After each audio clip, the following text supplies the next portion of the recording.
There is a lot of buzz around a 4-day work week. You know, the dreamy concept of working for 4 days and week ending for 3. Well, they say that soon this could be a global reality. In fact, 73 companies in the United Kingdom are experimenting with the idea, and many are already convinced that a 4-day work week is the way forward. So what does a 4-day work week really look like? Does it mean earning less for working less? Or does it mean smaller goals? And what about work days? Will they be longer now that you're working for lesser number of days? And most importantly, should you expect your company to switch to a 4-day work week? That's something we all want to know. And tonight, we will answer all of these questions for you. Hello and welcome to Gravitas Plus. My name is Priyanka Sharma.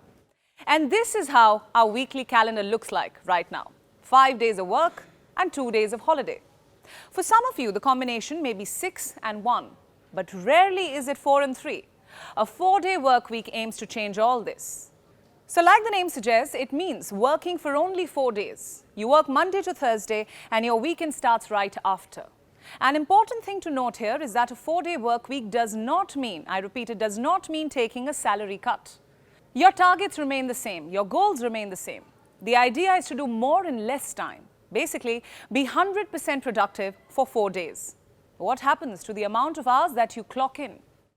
Most people work for 40 hours a week. It broadly breaks down to about 8 hours for 5 days. So what happens to this equation when you work for one less day? Must you then work for 10 hours for 4 days to meet the 40-hour target? Well, ideally, no. But then again, it varies on which country you're working in and for which company in particular. In July this year, India adopted new labor laws. It allowed companies to shift to a 4-day work week. But there is one condition, that employees work for 12 hours a day. FYI, in India, employees can legally work for up to 48 hours a week. But that's not the case worldwide. Look at the United Kingdom, for example.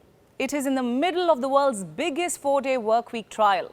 73 companies are participating in this experiment, and they are not asking employees to work for longer hours. In fact, this experiment is based on the 100-80-100 model, meaning 100% of pay for 80% of the time in exchange for 100% productivity.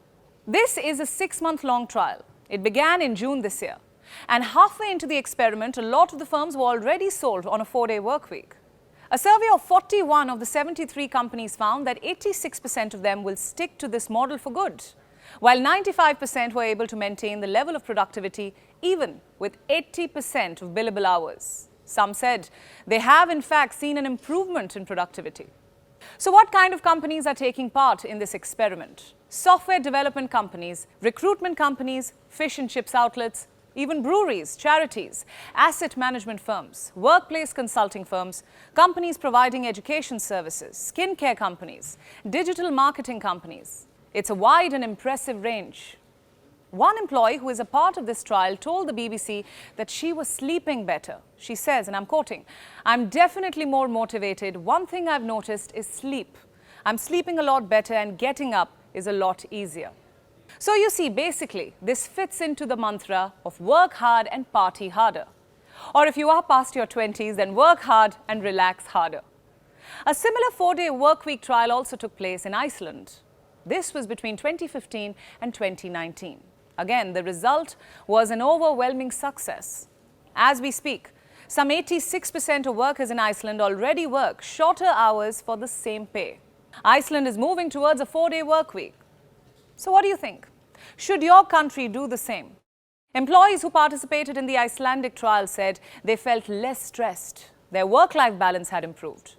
They spent more time with their families and had more time for chores. In fact, these are some of the most popular arguments in favor of a 4-day work week. The first one is work-life balance. That's crucial. The less time you spend at work, the more time you spend with family and friends and doing the things that you love. 2. A 4-day work week is cost-effective, of course. Some of you may be wondering why. You see, the less time you spend at work, the less you spend on childcare.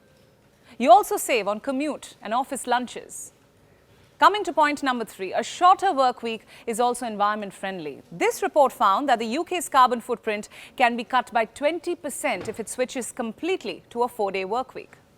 We are talking about 127 million tons of carbon a year. A shorter work week means a more inclusive workforce. You see, oftentimes a parent or a caregiver is forced to stay out of the office, and that's simply because she can't afford to be away from her caregiving duties for 5 long days. Making the work week shorter could change this. And honestly, a 4-day work week will also benefit employers. Think about this. I'm going to show you what independent research found. 1. Employees take fewer sick leaves when given the option of a 4-day work week. 2. Experts point out that switching to a shorter work week leads to a 40% improvement in staff engagement, a 15% drop in stress levels, and a 25% increase in productivity.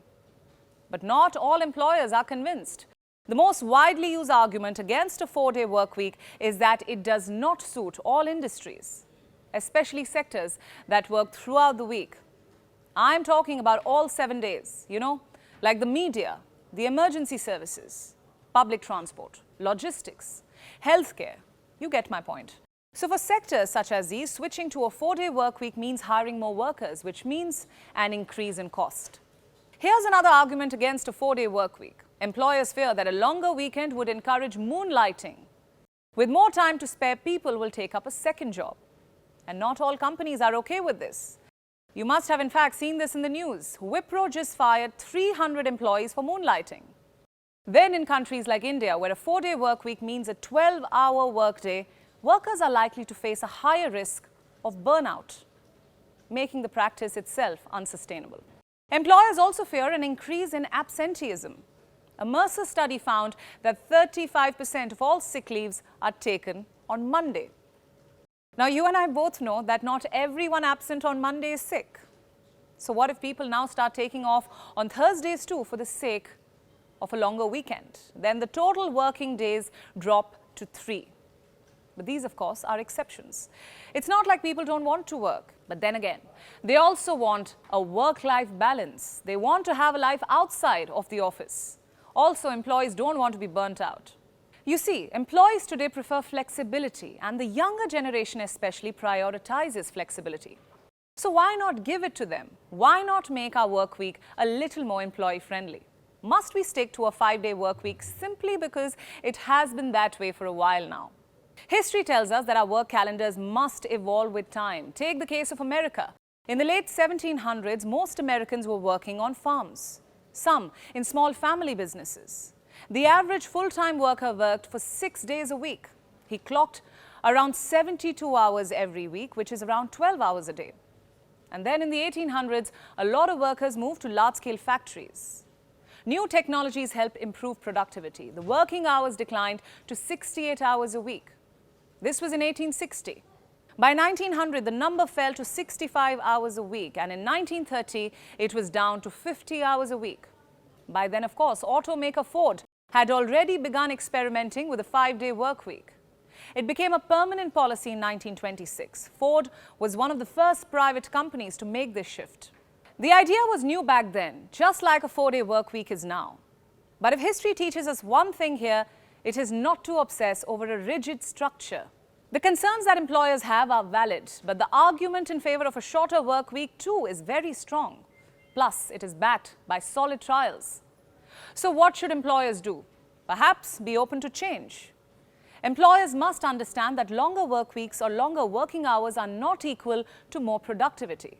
So the choice between companies is quite simple right now. Either they make the necessary change to get the desired results, or they stick to the old pattern and risk losing employees to another organization.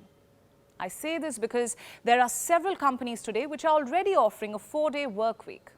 And given the choice between flexibility and rigidity, we know exactly what employees will choose.